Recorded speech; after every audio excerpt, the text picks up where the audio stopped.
Good morning. Welcome back to OpenMed School. Today we'll be discussing basics of rhythm interpretation.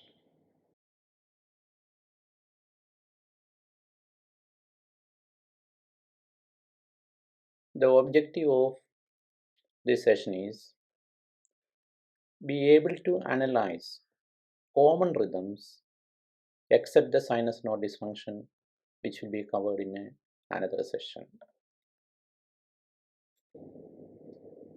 I'll be following a 6-step method after confirming the details of the ECG.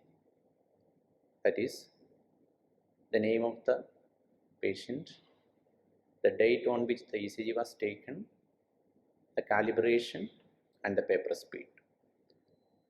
This is followed by estimating the rate, then rhythm, whether it is a regular or irregular, analyze the P waves, the PR interval, the QRS width.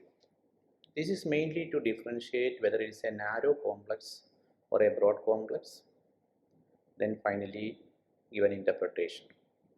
Go in a systematic way so that you will not miss important details. Calculation of the rate.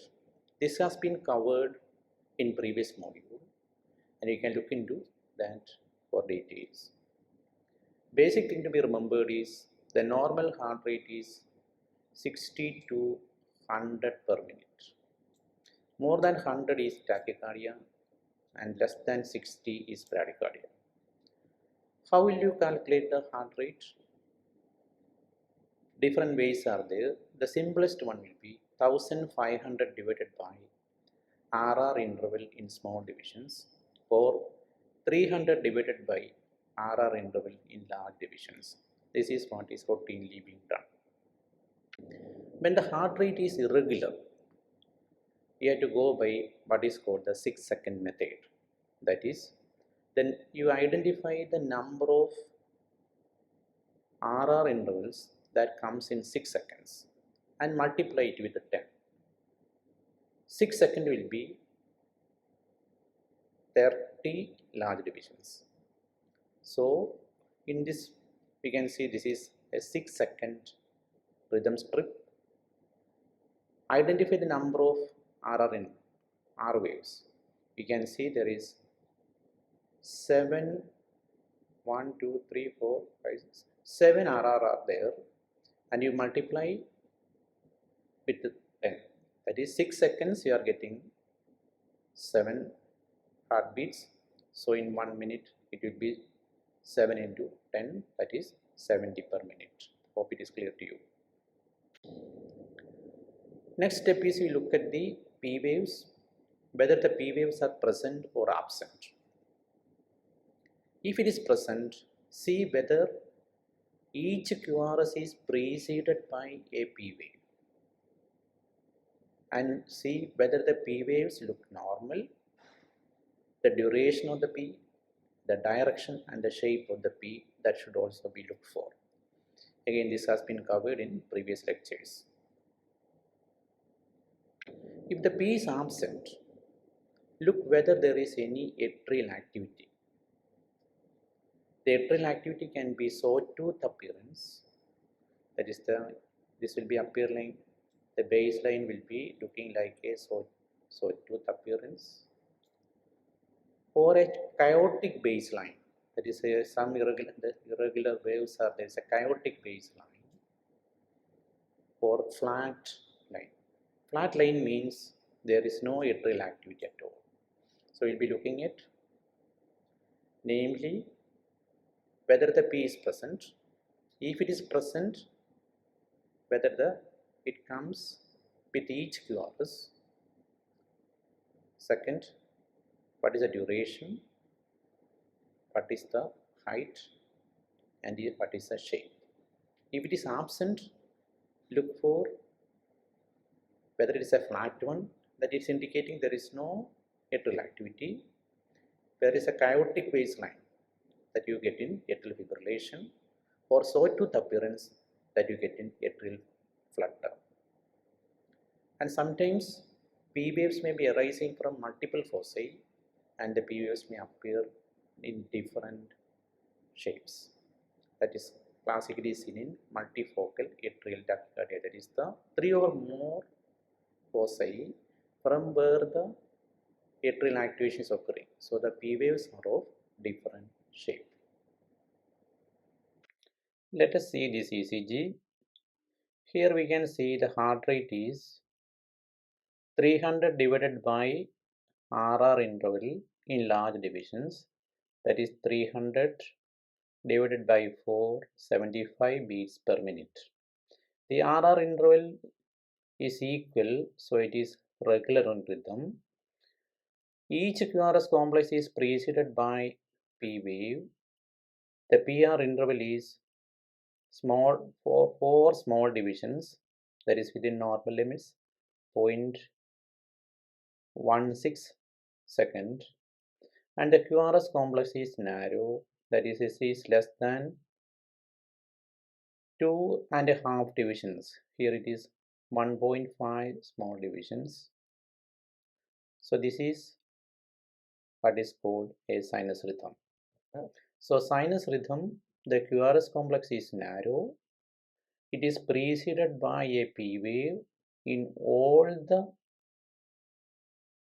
QRS complexes, and the PR interval is within normal range, that is 3 to 5 small divisions. Okay, that is a normal sinus rhythm.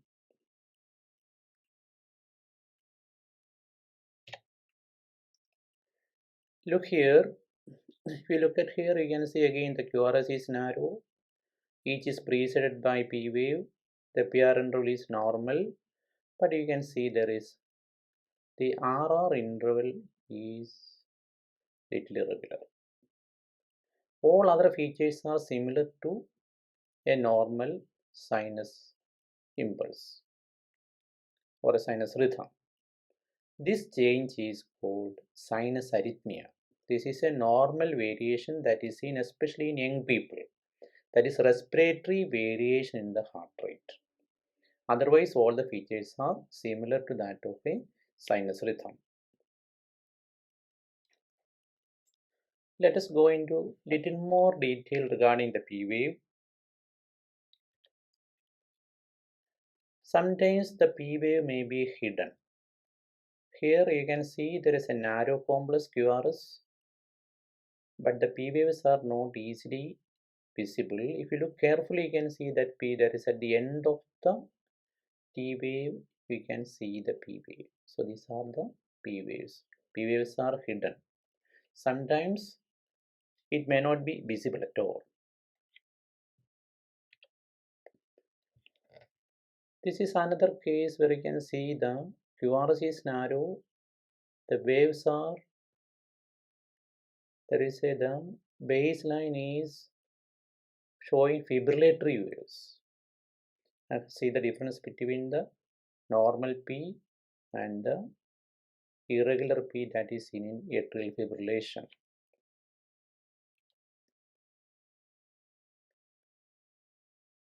Sometimes you may get a patient with atrial tachycardia. That is, here the P is upright. Now you can see here the P is inverted. That means the P waves are not originating from the sinus node. It is originating somewhere away. So this is a feature of atrial rhythms. If the rate is more than 100, it is called atrial tachycardia. Another change that can occur in the P wave is the P wave may be arising from multiple foci. So look here, here the P is, the shape is here, smooth and rounded. Here it is little more different. Here the shape is different. Here again you can see that P is little tall, different from the previous ones. And if the rate is fast, this is called multifocal atrial tachycardia. In order to say multifocal atrial tachycardia, 3 or more different types of P wave should be there. That is, the atrial activation is occurring from site different from that of sinus node and it is from multiple sites. If it is from single site, it is called atrial tachycardia. If it is from multifocal, it is called multifocal atrial tachycardia. Hope this is clear. Here you can see there is a P wave, there is another P, the third P is different from the shape of the other P waves.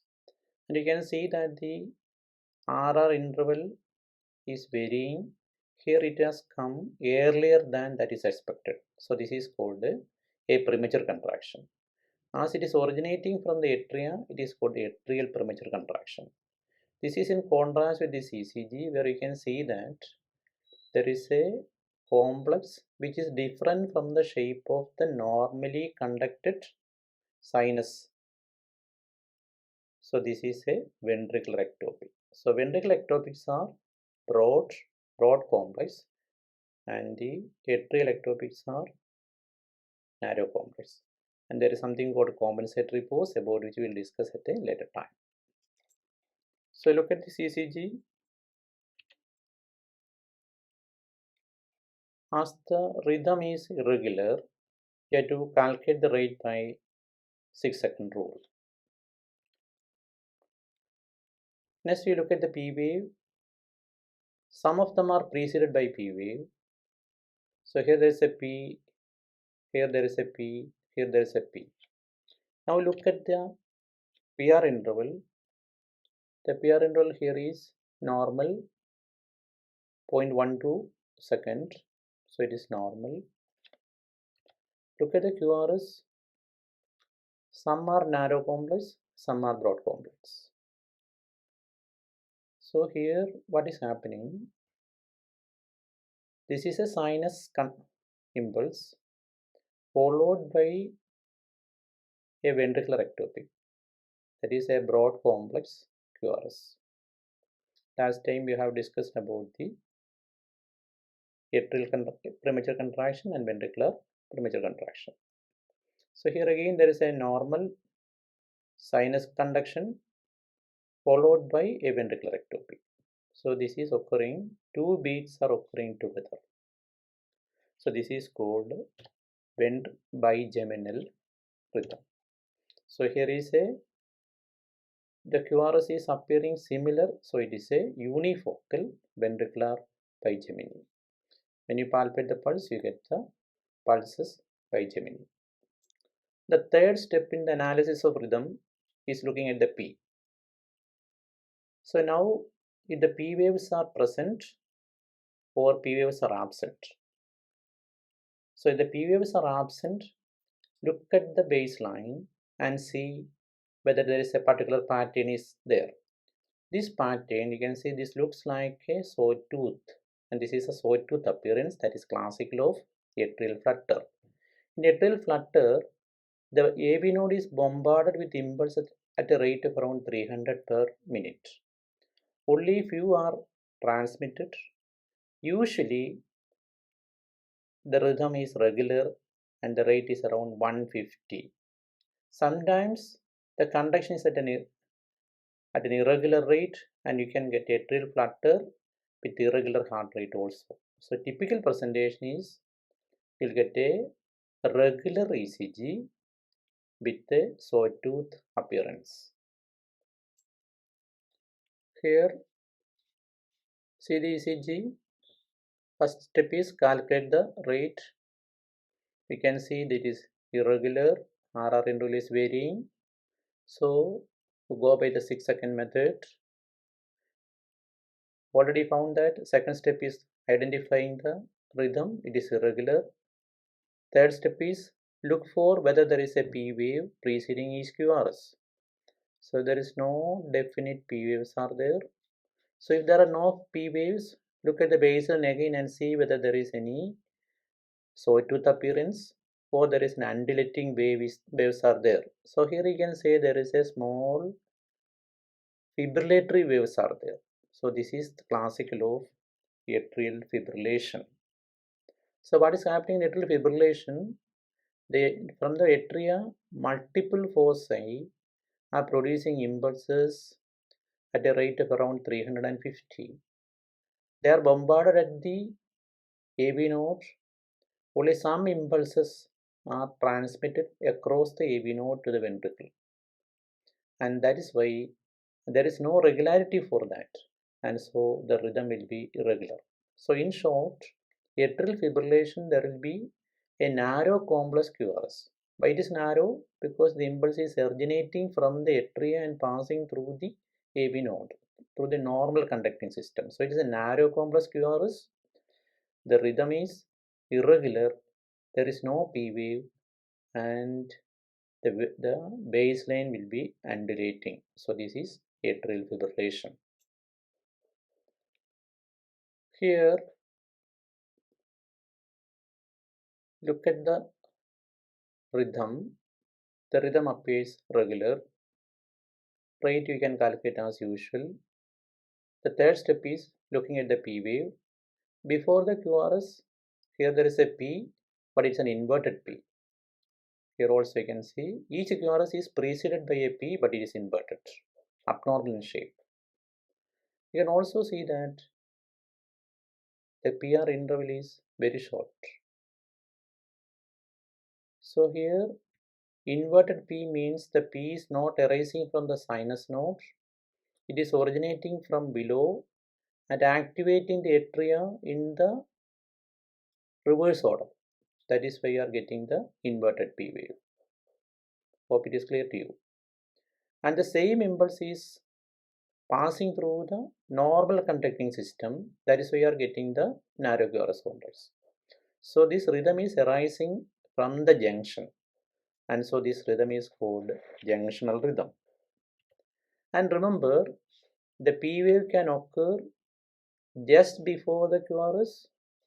It may be hidden inside the QRS complex, or it can occur after the QRS complex. So here you can see this P wave is occurring after the QRS complex. Here you can't see the P, it is hidden inside the QRS complex. So in a junctional rhythm, you can get a P which is inverted before the QRS, hidden inside the QRS, or occurring immediately after the QRS.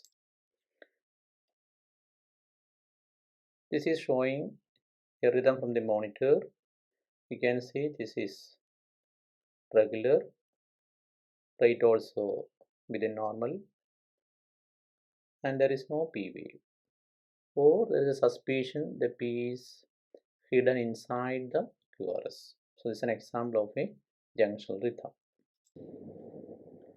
Next step is, once you identify the P wave, you look at what is the PR interval.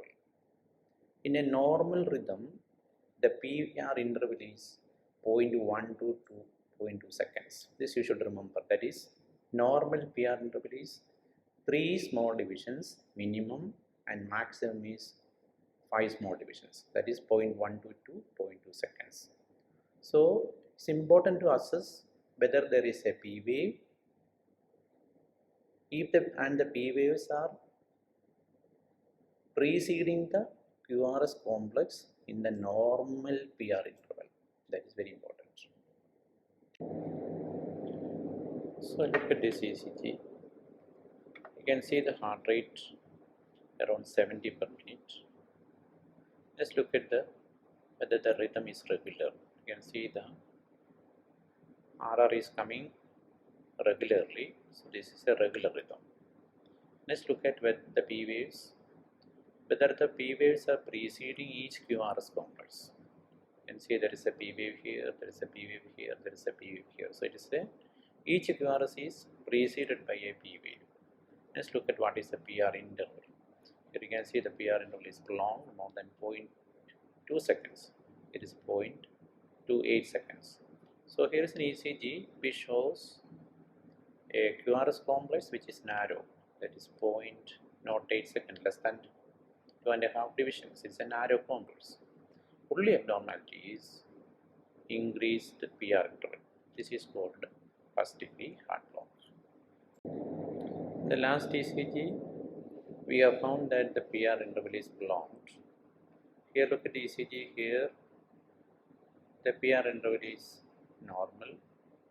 Next one, you can see the PR interval is prolonged, and third one, you can see the QRS is not conducted at all.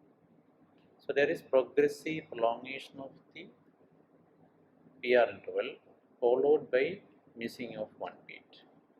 This is called the Wengi-Back phenomenon. This is part of second degree heart block called Mobius type 1. So we have learned about the first degree and second degree Mobius type 1. Now look at this ECG. Here the PR interval is normal. Here again is normal. Again normal. Now we can see there is a P which is not followed by a QRS complex. This is called Mobius type 2 block. So this is second degree heart block, Mobius type 2. This is more serious compared to the previous one. Look at the monitor. You can see this PR interval is progressively increasing followed by missing of one beat.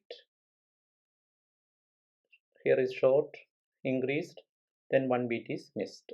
So progressive prolongation followed by missing of a beat. Hope this is clear to you. If you look once more, you can see after the missed QRS, the next PR is short. Here it is short. Then the cycle is repeating. This is a typical example of a Wengi-Back phenomenon for second degree AV block Mobius type 1. So in this ECG, we can see the P wave, they are coming regularly. Look at the QRS complex, they are also coming regularly. The RR interval is normal or it is regular. The PP interval is also regular. P waves are coming at its own rate. QRS complex is coming at its own rate. There is no coordination between them. So totally dissociated. This is called atrioventricular dissociation. This is what is happening in complete heart block. Complete heart block means third degree AV block. That is, there is no impulse from the atria, passes through the AV node and reaches the ventricle. So this is a characteristic feature of complete heart block. We will recap the heart block. So first degree AV block means there is a conduction but there is a delay, that the PR interval will be prolonged. When it comes to second degree, there is more delay. It is divided into two types: progressive prolongation followed by missing of a beat, otherwise called the Wengi-Back phenomenon, or the PR interval will be fixed. One beat doesn't get conducted. That is Mobius type 2. So difference between Mobius type 1 and Mobius type 2 is, in Mobius type 1, progressive prolongation followed by missing of a beat. In Mobius type 2, the PR is normal. In between, one beat doesn't get conducted. And when there is a third degree heart block, the impulse completely fails to get transmitted. There is a complete AV dissociation. Atrium is contracting at its own rate and ventricle is contracting at its own rate. See the rhythm strip. We can see the RR interval appears to be equal, and so the QRS complex are occurring at a regular rate. Look at the P wave. This is preceded by a P but not in the normal PR interval. So that means there is a heart block is there. That is, whenever the QRS complex is not preceded by P in the normal interval, PR interval, there is some heart block. Now look at the PP interval. You can see that the PP interval is also regular. That is, the P waves are occurring regularly at a rate which is faster than the QRS. So this is complete AB dissociation or complete heart block. The most common causes for more P than QRS are, as discussed earlier, the second degree heart block, type 1 and 2, and third degree AV block. In third degree AV block, the rhythm is regular and usually the QRS complex is broad. Sometimes in blocked premature atrial contractions, also you may get a more number of P than the QRS complex. We have discussed about the long PR interval. The PR can be shortened.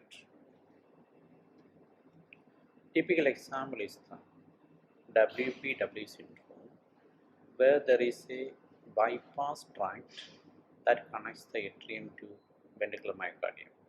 Normally the impulse passes through from the SA node it passes through the AV node. There is a delay in the AV node, then it passes the ventricle. Here it is bypassing the AV node, so the PR interval gets shortened. But the connection is to the myocardium rather than specialized conducting system. So what happens? The initial part of the QRS is little slurred, and that forms what is called delta wave. Sometimes the PR is shortened when the QRS complex is normal, that is called LGS syndrome.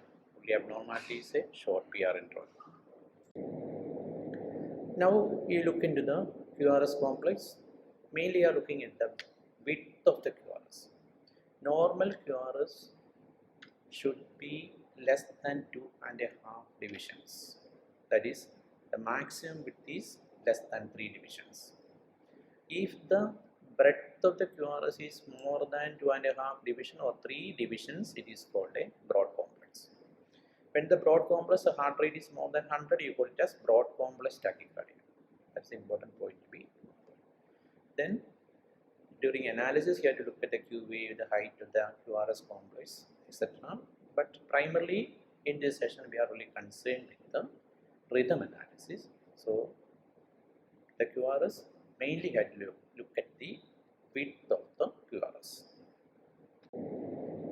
Now, let us see some of the common rhythms and common arrhythmias that you may come across in clinical practice. I'm not going to discuss about the management. It is mainly identification of the common rhythm abnormalities. So I have said the systematic way, look by the heart, the patient details, look at the heart rate, look at the whether it's a regular or irregular, P waves, PR intervals, QRS complex, and finally make an interpretation. So here look at the what is the rate. We can see it is approximately, there are 5 large divisions, so 300 by 5 approximately 60. So the heart rate is 60 per minute. What is the rhythm? Rhythm we analyze by looking at it is a regular. The RR interval is coming at a regular interval, so it is a regular. Now look at the P wave. Each QRS complex is preceded by P, and that P is in the normal PR interval. So it is a, and the QRS width is less than 2.5 divisions, so it's normal.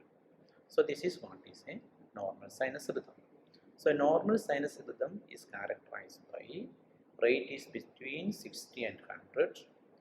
QRS complex is preceded by a P within the normal PR interval, and the QRS width is less than 2.5 division. So this is a normal sinus rhythm.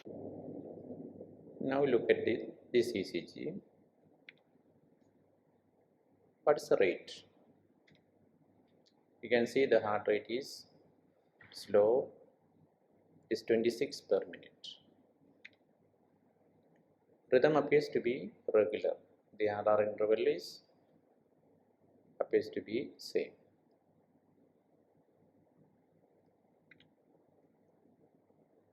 and each QRS is preceded by a P wave in the normal PR interval.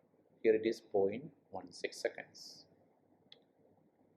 and the QRS width is narrow, it is 0.06, so it is a narrow complex.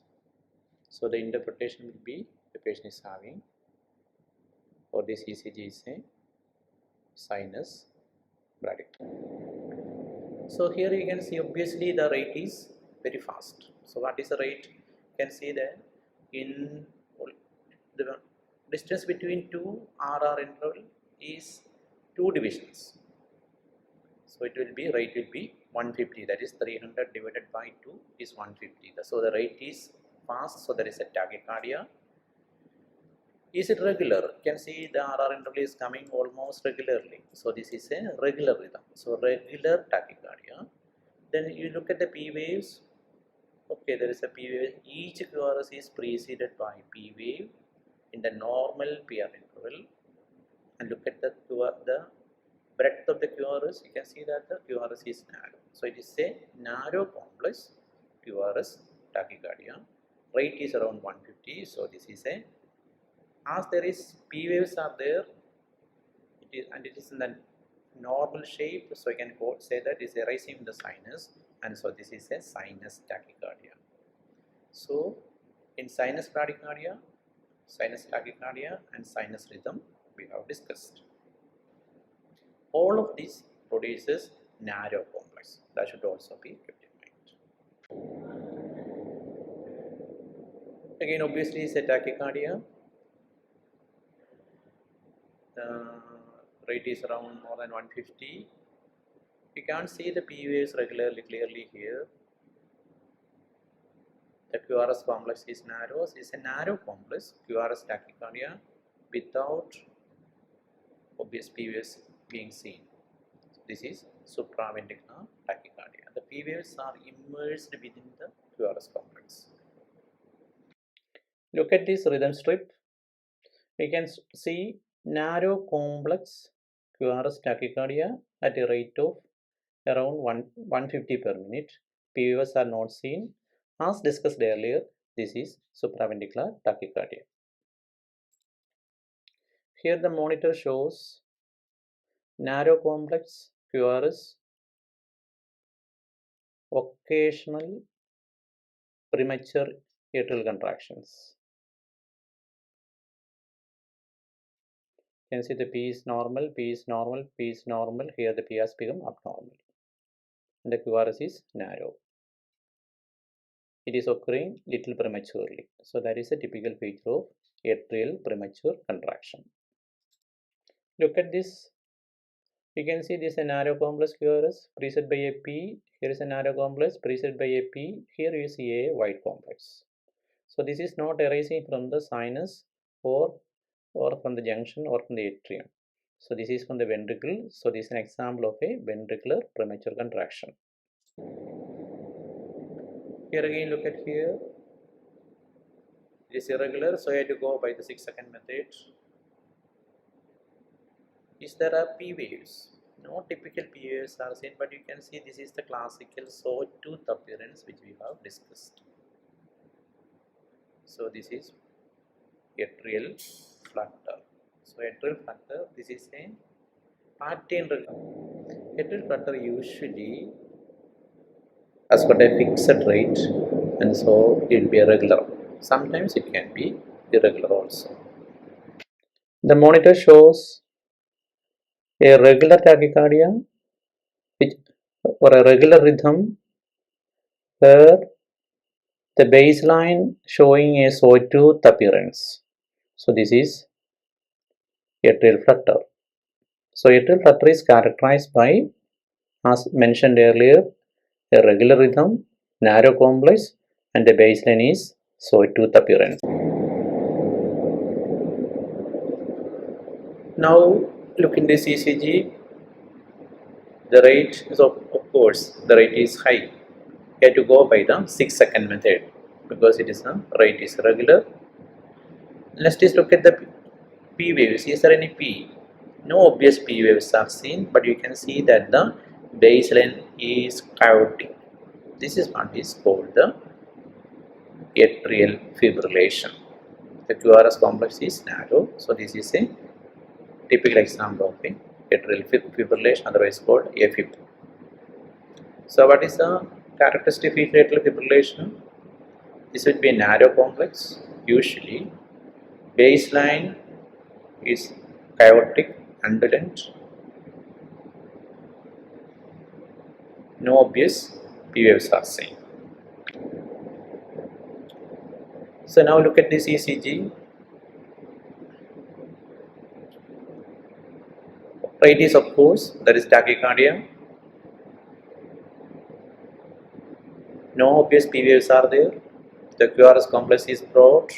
So this is a broad complex, QRS tachycardia, until proved otherwise it is VTAC or ventricular tachycardia. So ventricular tachycardia is characterized by broad complex QRS tachycardia. This can be sustained or ill-sustained. If it lasts more than 30 seconds, you call it as a sustained ventricular tachycardia. 3 or more ventricular ectopics coming in succession at a rate more than 100, we can call it as VTAC. So ventricular tachycardia is nothing but ventricular ectopics coming in succession and the rate is small. Look at the monitor carefully. You can see a sinus impulses followed, and here you are getting a broad complex which comes in triplets, and also recurrent episodes are occurring. They are not sustained. So by definition, ventricular tachycardia is 3 or more ventricular ectopics at a rate more than 100. If it is lasting more than 30 seconds, it is called sustained. Otherwise, it is called non-sustained VT. These are short runs of VT. So here you are seeing broad complex QRS tachycardia at a rate of 154. So you can identify the P waves. So this is a broad complex QRS tachycardia. Unless proved otherwise, it is called VT. It is lasting more than 30 seconds here, so you can call this is a sustained VT. This is an example of VT where the shape of VT is changing. This is a polymorphic VT where the axis is rotating. Some are going the axis upwards, then it comes downwards, and this is called Torsady pointis. So look at this ECG. You can see occasional ventricular ectopies are coming, then short runs are coming, then you are getting a sustained VT. 100. This is another important rhythm. Compared to the previous ECG, here you can see that there is a totally chaotic rhythm. This is ventricular fibrillation, often denoted as VFib. This is obvious. There is no rhythm at all, so this is asystole. So before making a diagnosis of asystole, see that the lead connections are intact. So sometimes the connections to the patient and machine is interrupted. You may get a straight line like this. In this session, we have discussed the sinus rhythm, including sinus arrhythmia, that is respiratory variation, sinus tachycardia and sinus bradycardia, the junctional rhythm, various types of heart blocks, atrial fibrillation, atrial flutter, and atrial tachycardia, including unifocal and multifocal atrial tachycardia. There are 4 rhythms which are very important. They are the cardiac arrest rhythms. They include the VTAC or ventricular tachycardia, ventricular fibrillation, pulseless electrical activity or electromechanical dissociation, and S is stored. By pulseless electrical activity, we mean apparently normal looking electrocardiogram. So ECG may appear like a normal one, but there is no effective ventricular contraction. There is no electrical activity, no mechanical activity. So it is called this is the pulseless electrical activity. In this module, a 6-step process of rhythm identification. Every effort has been taken to see that the contents correspond to the current literature. Years of practice is required to understand this complex topic, and as you advance, you may have to review the topics frequently. Thank you.